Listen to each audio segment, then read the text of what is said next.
These are fun little things. I love stuff like this because you can use it, we're going to use it for an appetizer, you can use it for dessert, you can use it for whatever. You could just, I guess, eat them. They don't have too much of a taste, but you can fill them with just about anything. And I think we used to have them in different flavors, like there was a tomato flavor and a spinach flavor. These are just plain. Well, are they glued in the box?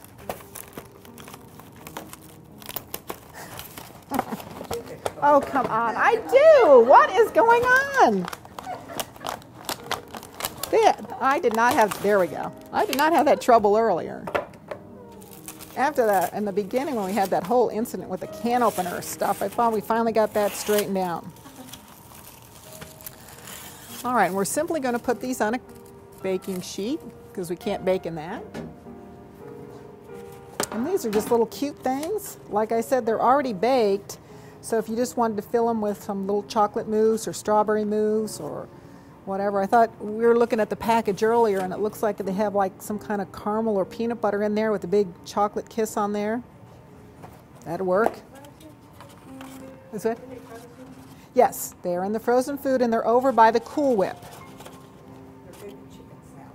Chicken salad? You know, these are the mini ones. I thought we had bigger ones, maybe not. So, and there's 15 to a box, and this recipe makes 30. Okay.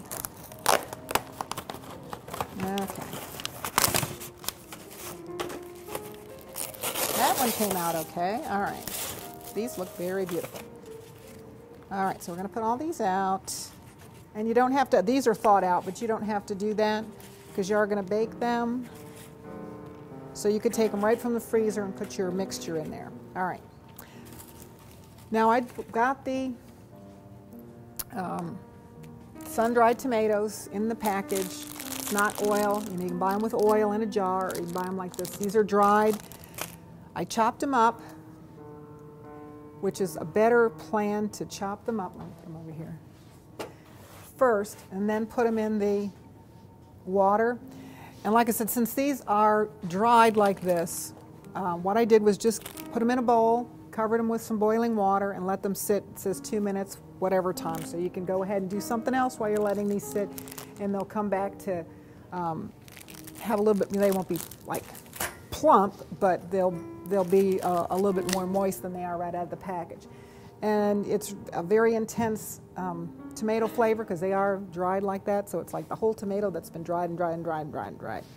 So very intense flavor there.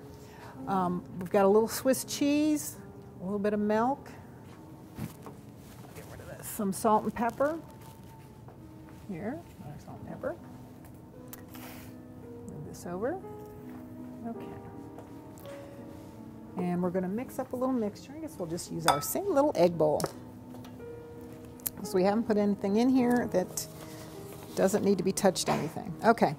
So I already did the I took about a half a package of the sun-dried tomatoes, chopped them up, put them in the water, and then just kind of squeezed them out. You don't want all that water or juice, so just squeeze them out a little bit, and they are perfect.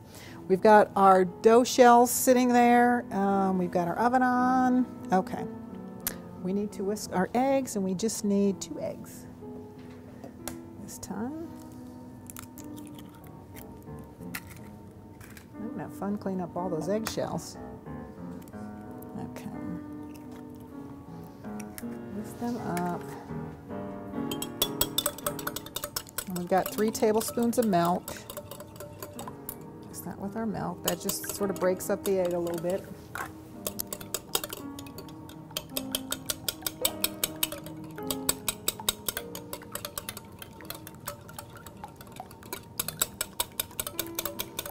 Oh, this goes with, let's see, this goes with this actually. This is our teaspoon and a half of fresh basil chopped, and that's just right out of the package. You could also use the dried, just use 1/3 as much. So you'd only use a half a teaspoon of the dried basil. Okay, there's our egg, our milk, salt and pepper in there, and our cheese, white cheese, tomato,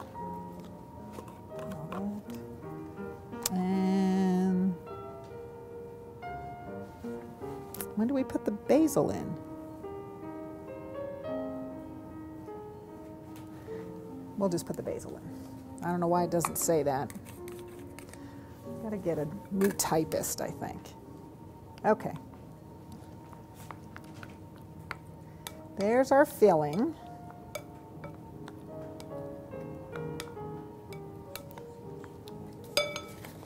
We'll bring our tarts over here.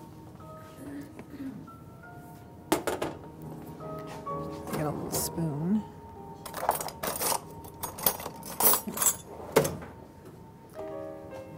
And we're just going to fill each one of these with a little bit of filling.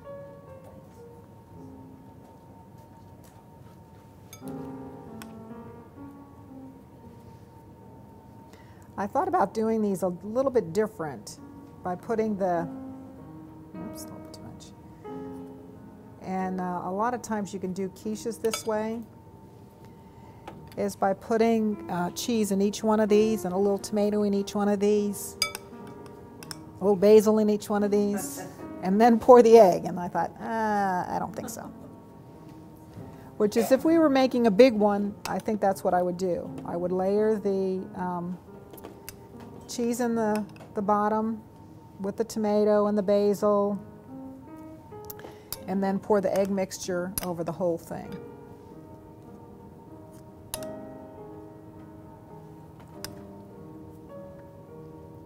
And this makes a neat little appetizer, or you could use it as a little light lunch thing. This is good, I think, for, you know, with all the holidays coming up. Everybody's starting to think about that. These would have been perfect for the Columbus Day holiday. If everybody was having a party.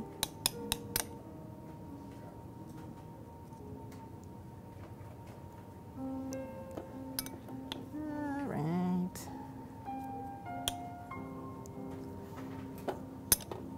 It's kind of boring watching me fill all these.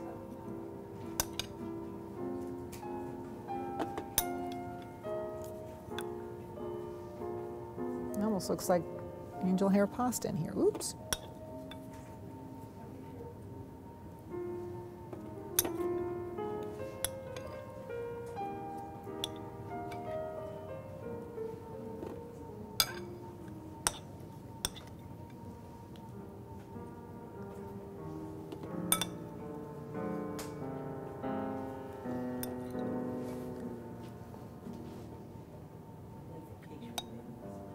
It's what? Yeah, make a giant one and cut it into. And you could use this mixture. This doesn't have to be, you know, this is sort of a universal type mixture in a regular pie crust. I don't believe the phyllo dough shells come in a larger version. You'd have to make your own, which is, you know, we've done the, I think some of these are too full. We've done that before when we made the baklava, is to use the phyllo dough, and you would simply just layer that with, I don't know how many layers they have, maybe 6 or 8. And you could do that. You could, you know, make your own, layer it, and then I would just put it in a deep dish pie plate, kind of crump the edges around because it'll be, you know, a really crunchy little thing, and then just use that same mixture. Okay, we're going to go ahead and put those in. I didn't feel those too even, but that'll work. All right.